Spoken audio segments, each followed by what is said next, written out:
पहला टाइप है जब प्रतिशत लाभ और हानि क्रय मूल्य की संख्या बराबर हो। इसका फॉर्मूला होता है क्रय मूल्य निकालने का 10 मल्टीप्लाई अंडर रूट 25 प्लस विक्रय मूल्य माइनस 50।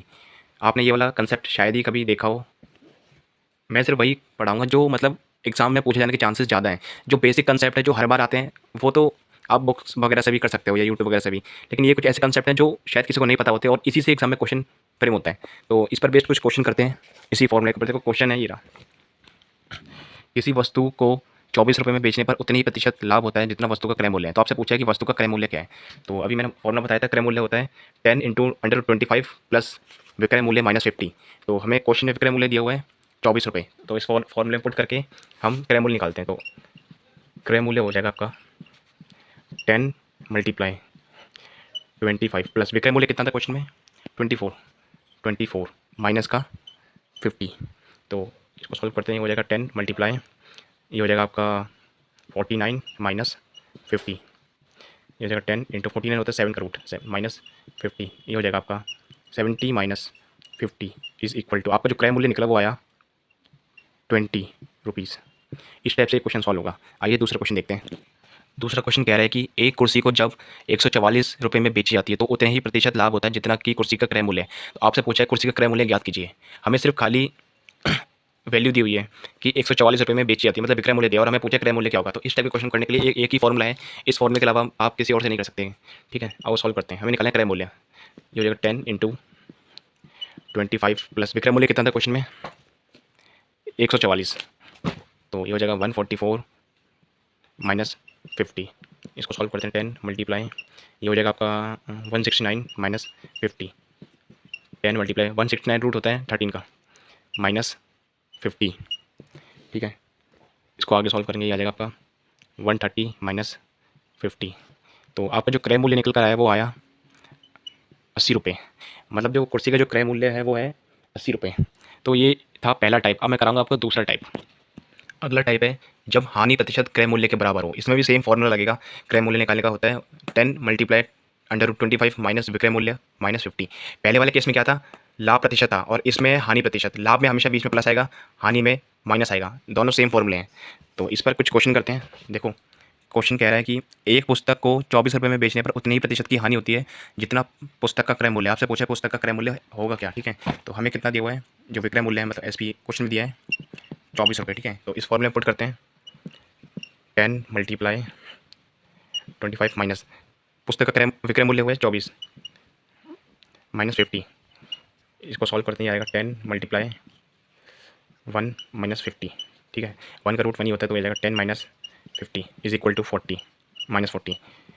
या तो ऑप्शन में आपको 40 देगा क्रय मूल्य की वैल्यू, या तो आपको 60 देगा। हमेशा याद रखना जो क्रय मूल्य होता है सीपी होता है वो हमेशा 100 होता है। ठीक है, या तो ऑप्शन में आपको 40 देगा तो 40 टिक करके आना, अगर 40 ना होके अगर 60 दिया तो 60 टिक करके आ जाना। अगर दोनों दिए तो बोथ ए एंड बी करके आना टिक। ठीक है, अगला क्वेश्चन है एक वस्तु को जब 21 में बेची जाती है तो उतनी ही प्रतिशत की हानि होती है जितना वस्तु का क्रय मूल्य है। तो आपसे पूछा वस्तु का क्रय मूल्य ज्ञात कीजिए। इसमें भी सेम वही केस है हानि वाला, और इसमें जो विक्रय मूल्य दिया हुआ है 21 रुपये। ठीक है, मतलब विक्रय मूल्य जो हुआ है 21 रुपये। ठीक है, तो यहाँ भी फॉर्मूला पुट करते हैं। क्रय मूल्य निकालने के लिए होगा 10 multiply under root 25 minus 21 minus 50। तो ये हो जाएगा 10 मल्टीप्लाई 25 में से किस निकालेंगे 4 माइनस 50। तो ये होता है 2 का अंडर रूट, तो 10 इंटू 2 माइनस 50। यह जगह आपका 20 माइनस 50, यह आएगा माइनस 30।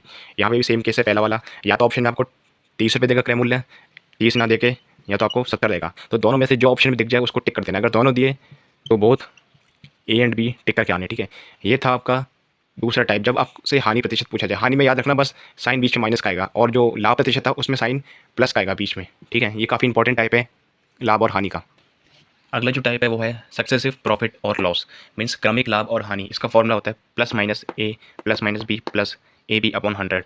अगर लाभ होगा तो प्लस लिखना है और हानि होगी तो माइनस लिखना है। दो वस्तुएं हैं और ये है उसका सक्सेसिव प्रॉफिट और हानि निकालने का फॉर्मूला। जैसे इस पर कुछ क्वेश्चन करते हैं। देखो क्वेश्चन है यदि रीना किसी वस्तु को मीना को 20% लाभ पर बेचती है और मीना उस वस्तु को 25% लाभ पर नीना को बेचती, तो पूरे में क्रमिक लाभ बताइए, मतलब सक्सेसिव प्रॉफिट पूछा आपसे। तो यहाँ वैल्यू पुट करते हैं। देखो पहली थी इसमें 20% लाभ, ठीक है, दूसरा था 25% लाभ। आपसे पूछा सक्सेसिव प्रॉफिट क्या होगा। तो देखो दोनों में लाभ हो रहा है, मीन्स दोनों में प्लस आएगा। तो फॉर्मूला पुट करते हैं, ये आ जाएगा 20 plus 25 plus 20 into 25 divided by 100, ये हो जाएगा आपका 45 प्लस 25 टू ज़ा 50, 500 अपॉन 100, 0 से 0 0 0, ये आएगा 45 प्लस 5, ये आ जाएगा आपका 50%। मीन्स इस पूरे लेन देन में आपको 50% का प्रॉफिट हुआ है। इसको हम किसी और मेथड से भी कर सकते हैं, 100 मान के, वो ये सिखाता हूँ आपको। इसको हम ऐसे भी कर सकते हैं, जैसे कोई वस्तु है वो 100 रुपये की है, उस पर 20% का लाभ हुआ है। मतलब देखो, कभी भी लाभ और हानि हो, अगर प्रॉफिट हो रहा है तो उसमें 100 जोड़ के लिखना है, और अगर हानि हो तो उसमें 100 में से माइनस करके लिखना है। ठीक है, जैसे इसमें 20 में लाभ हो रहा है, 20% लाभ हो रहा है, तो 100 में 20 ऐड करते हैं, ये हो जाएगा 120%। ठीक है, अगर जैसे हानि हो रही होती है तो 100 में से 20 माइनस करते हैं, ये हो जाएगा 80%। ठीक है, तो क्वेश्चन में क्या था, दोनों में लाभ हो रहा है, मतलब प्रॉफिट हो रहा है, तो 100 में 20 ऐड करके लिखेंगे तो हो जाएगा 120 अपॉन 100 इंटू 25% का भी लाभ हो रहा है, मीन्स 125 अपॉन 100। तो ये 100 से 100 कट जाएगा, 10 से 10, और ये आ जाएगा आपका 5 टू ज़ा 10, 5 टू ज़ा 10, 5 5 से 25, इसको काट देंगे, 2 1 ज़ा 2 6 ज़ा, इसको मल्टीप्लाई करेंगे, आ जाएगा 6 0 150। मीन्स 100 रुपये की वस्तु आपको 150 में मिली, तो कितना का प्रॉफिट हुआ? 100 की चीज़ अगर हम 150 में दे रहे हैं तो हमें 50% का प्रॉफिट हुआ हमें। ठीक है, नेक्स्ट अगला क्वेश्चन है, यदि 30% लाभ हो और 20% हानि हो एक साथ, तो कुल लाभ और हानि ज्ञात कीजिए। देखो, एक बार लाभ हो रहा है, एक बार हानि हो रही है, तो यहाँ लिख लेते हैं पहले। 30% का तो लाभ हो रहा है और 20% की हमें हो रही है हानि। अब आपसे पूछा है सक्सेसिव क्या होगा, कुल लाभ या हानि क्या होगी? तो सबसे पहले फॉर्मूले की मदद से करते हैं।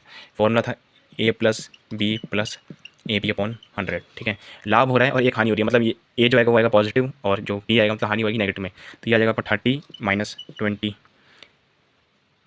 Plus 30 multiply -20। -20 क्यों लिखा? क्योंकि 20% की हानि हो रही है, और अपॉन 100 करना है, ये हो जाएगा 10 माइनस 600, 30 इंटू 20 600 अपॉन 100, 0 से 0, ये आ जाएगा आपका 10 माइनस 6, ये आएगा 4%। पॉजिटिव में मीन्स 4% का यहाँ पे प्रॉफिट हो रहा है। इसको हम 100 मान के भी कर सकते हैं, जैसे 100 आपसे पूछा कि क्वेश्चन में 30% की लाभ हो रहा है और 20% हानि हो रही है। 30% मतलब लाभ हो रहा है तो 100 में जोड़ के लिखेंगे, तो 130 अपॉन 100 इंटू 20% की हानि हो रही है तो 100 में से घटा कर लिखेंगे, मीन्स 80 अपॉन 100। ये 100 से 100 कट गया, 10 से ये 0 पूरा कट गया, तो ये हो जाएगा आपका 104। मतलब 100 रुपये की चीज़ अगर आप 104 में बेच रहे हो तो आपको 4% का फ़ायदा होगा। तो ये था सक्सेसिव निकालने का फॉर्मूला, ए प्लस बी अपॉन 100। अगर लाभ होता है तो आप प्लस करके लिखेंगे और हानि होती है तो माइनस करके लिखेंगे।